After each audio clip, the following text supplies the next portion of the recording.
Meanwhile, the United States has deployed a small team of troops to Nigeria following renewed security operations cooperation, between both countries.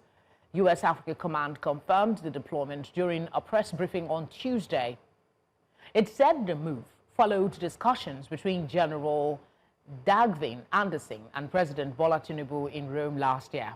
Nigerian officials say the collaboration is part of ongoing counter-terrorism efforts and aims to strengthen the country's security capacity.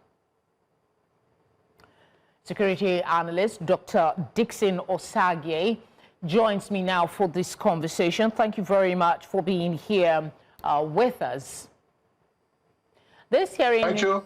This hearing has been on for a while now, yet domestically there haven't been corresponding inquiries into the security situation in the country. What should we really be looking at when the U.S. Congress has finished its hearings? Well, the hearing is still ongoing. I think the whole essence of the hearing is for a fact-finding purposes, because a lot of, persons have laid accusations. Witnesses are present, ready to on the committee about the happenings in Nigeria, and also the United States government, and also its House have received a lot of petition and as well received a lot of evidence from various quarters. So for me, I think the hearing is hearing purposes. It's for fact hearing purposes, and as well also to listen to the witnesses, because in any given situation you need to have witnesses to prove the facts on the ground, not just having to hear from the media, from papers, or from persons.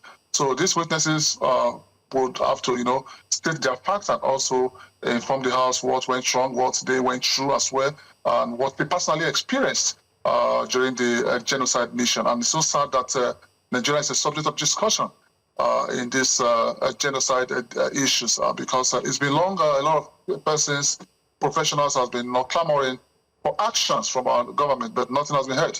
Whereas as we speak, Felicity, this hearing is still ongoing. The whole world is listening, and we are about to, get the action from the United States.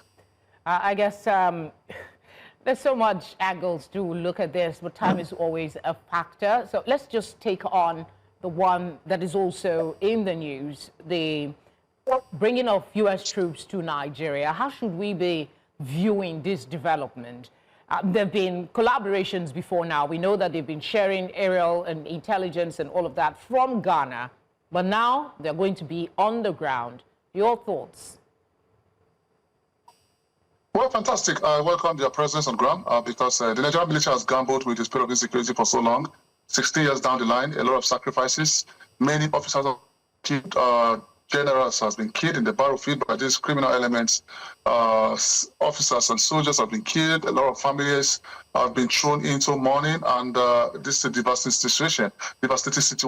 Felicity, in the 90s, when I was a barrack boy, we've seen a lot of soldiers, our parents, who went to Liberia, Sierra Leone, Darfur, and other African countries that have been deviled by insecurity, go there, restore peace, and make sure that the state is presently enjoying democratically elected officials of their given state. But so sad in our own country, in the past 16 years, we've been engaging these guys as if we just play chess. Historically, have we had instances where we have this infusion from the U.S. military come to, create, some say, a base here in Nigeria, especially when you look at the fact that there doesn't seem to be any clarity. They just say they're coming here to bring, let me see if I can find the word, unique capabilities from the U.S.